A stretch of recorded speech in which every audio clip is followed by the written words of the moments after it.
Good afternoon, YouTube. Welcome to Fairface Productions. So today we're looking at what I think is probably the best $4,000 dirt bike / dual sport that's on the market today. The GPX Moto FSE 250E. Now this is kind of a hidden gem from GPX that I think a lot of people just ignore offhand because they have the 450 and the 300. But the 250E I think is very underrated. At $4,000 shipped to your house pretty much, it's a bike that you really can't ignore because it has great power, fantastic suspension, overall a really good build quality, and it's hard to ignore all the great things about this bike. First, let's talk about GPX Moto. So they are based out in Linden, Utah, and they are a company that imports these Chinese dirt bikes, of course, from a factory in China. Now, GPX Moto seems to have a really good relationship and control over the quality of these bikes. What's coming over has really, truthfully, been kind of amazing in how good the quality is. Now, I know there's a huge stigma against the Chinese bikes for having a terrible reputation, those like Hawk, where you have constantly things breaking like triple clamps or poor metal parts and so on and so forth. And while I won't say that GPX Moto is perfect, and they still do have corners that are cut for their cost, overall the package that you get compared to, say, your Japanese counterparts is very good. To add to that, GPX Moto carries all their parts here in the United States. So that means when you call Gary up at GPX Moto, you can order pretty much any of the parts that you can think of and have them shipped to your house from Utah. That means no long waits, and that means no hunting for parts, that means no confusion on what you're getting in terms of support for a Chinese bike. I think the irony these days is that most of the other manufacturers have a lot of their parts manufactured in China anyways, and now China is starting to make something that is mostly their own, and it's actually really good. In fact, it fills a gap where a lot of the other manufacturers have missed, where we just want a good trail bike that's fun to ride and really has no, it doesn't want to be anything, and it's just a good bike.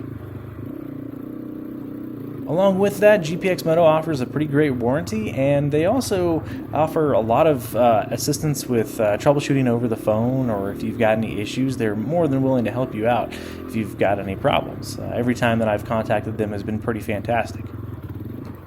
A little background on me, we have 4 of these bikes and we rent them out here in Colorado, and so far the experience has been quite good. We even owned the FSE 250 at one point, and really just not a lot of complaints about the bikes as a whole. They're not perfect, they're not $12,000 bikes, so for what you're paying for, you get a lot for your money. Now, as with every bike, there's pros and cons, so we'll start out with some of my favorite things about the FSE 250E and why I think it's one of the best bikes that you can get in this price range. First of all, what other bikes do you really get brand new in the $4,000 range? The biggest one that comes to mind, I think, is the KLX 230. The KLX 230 is a very, very lightly sprung, very mild dual sport that has an engine characteristic comparable to a scooter. Not really a bike that I've ever liked, and I've only ridden one in a parking lot, but nothing about it, especially up 6,000 feet above sea level, said that it would be fun to ride out here off-road. With that, I come to my first real big point, which is the engine. The FSE 250E is almost a unicorn. It reminds me of the XR250R's engine with its grunt down low, but at the same time has a little bit more mid-range. Now, being an air-cooled single overhead cam type motor, really not much of a top end, but as far as 250s go, it's got plenty of power. In fact, it's got more power than my XT250 did, and that's a name brand Yamaha. And an XT250 costs well over $5,000 these days. So while its power is very comparable to other 250s in its class, where its power sits down low right off of idle makes it very fun and tight stuff, and it makes it just a really enjoyable experience to use the engine.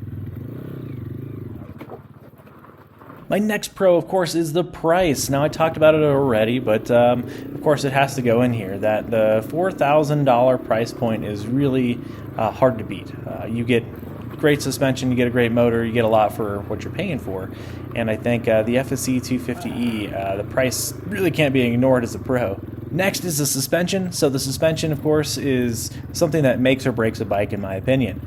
I've ridden a lot of bikes, and I am not a snob when it comes to suspensions at all. In fact, I'll ride 30-year-old dual sports who haven't had a rebuild in about the same amount of time and still have a good time. But when it comes to riding harder, bumpier, whooped-out type stuff, or needing to hit something and not bottom out, it's quite important.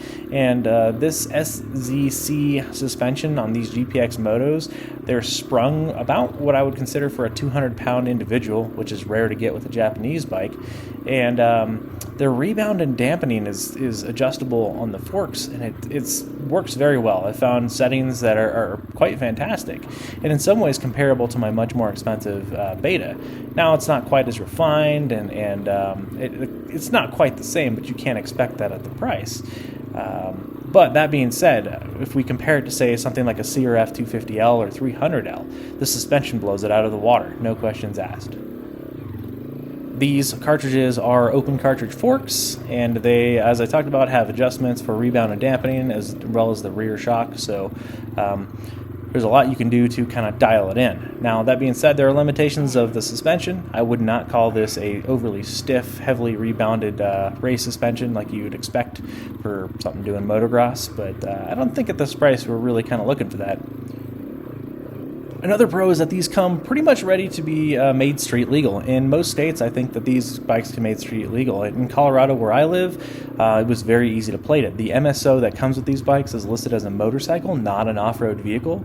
So I took it into the DMV, they gave me a plate. It was pretty simple. So that's another huge pro, and they come with signals, headlight, horn, everything else. When it comes to being a cheap, light dual sport, you really can't beat it. Another big pro for these bikes is the weight. So the weight is actually quite fantastic, especially compared to other dual sports. So the GPX Moto FSE 250E weighs in at 273 pounds with gas and oil and everything ready to ride, and that is a really great number when you compare it to a lot of other bikes, where a WR 250R is weighing well over 300 pounds. So this is a great lightweight 250. Bikes at all. I think my last real pro has got to be the overall build quality. So for $4,000, I don't think a lot of us expect to get a lot. And we expect to have a bike that is maybe just going to be cheap Chinese junk. And that's just not the case. The welds on the frame, how the motor is built, everything about it really has just a good quality to it. Even the plastics, they're not cheap or finicky or anything like that. In the couple hundred miles of pretty much just trail riding, I've yet to have any real major malfunctions with the FSE 250E. We've had a few minor problems, but we'll talk about that in the cons a little bit. Alright, time for my cons. So with every bike, they're not perfect. Not even any of my betas or more expensive name brand bikes have ever been problem free from the factory. So my first real gripe about the GPX Motos is, or was I should say, the Speedo cable. The Speedo cable, they came defective on 2 of our bikes, and not a big deal. They were fixed by GPX Moto right away, and they updated the design, but it was a little bit frustrating not having a working Speedo cable from the get-go. My next con for the FSE 250E is the carburetor.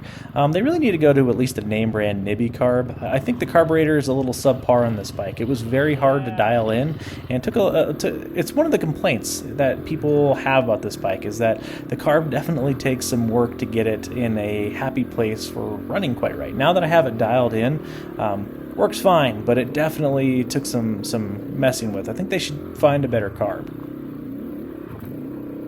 Another con is the rear subframe really is quite flimsy. This is a KTM type thing where it's just got a plastic rear subframe hanging out there, and it doesn't. I think at the very least it should come with grab handles if they're going to do that. I do not like how flimsy it is when you pull on it or got to pick it up on any of the GPX bikes. It's quite flimsy, and I'm definitely going to be adding grab straps for people to use out on the trail. My last gripe about the FSE 250E specifically is that the engine itself is a very odd shape. Down at the bottom end, it just has a strange shape to it, and it's not easy to make case savers for it. They really don't exist, and the motor kind of sticks out a little bit more than I like, and I would love to see this motor kind of designed into something maybe a little bit more compact. It doesn't stick out quite as much. That's really kind of getting into the nitty-gritty on this bike, but yeah, I mean, what else do you really got to gripe about for a bike this cheap? After owning and riding this bike in some of our harder conditions out here in Colorado and in some of my favorite trails, it's really stacked up quite nice to everything else that I own, to include my Beta 390 RRS. It's been such a refreshing thing to have a bike like this that doesn't cost an arm and a leg, and I can definitely appreciate it even coming from a more expensive family of bikes. Well, there you have it. After owning the FSE 250E for a little while, that's my take on how much I've liked it so far. We'll keep updating and doing some new content with this bike, and I hope you enjoyed the riding out in Skeleton Trail and Rampart Range area. We had a lot of fun out there, and also have a buddy of mine on the FSE 300R behind me, so he had a blast as well. If you like my content, go ahead and throw a subscribe and like up there. It helps me out quite a bit. Okay, right off idle, this bike is just so grunty, more so than the 300.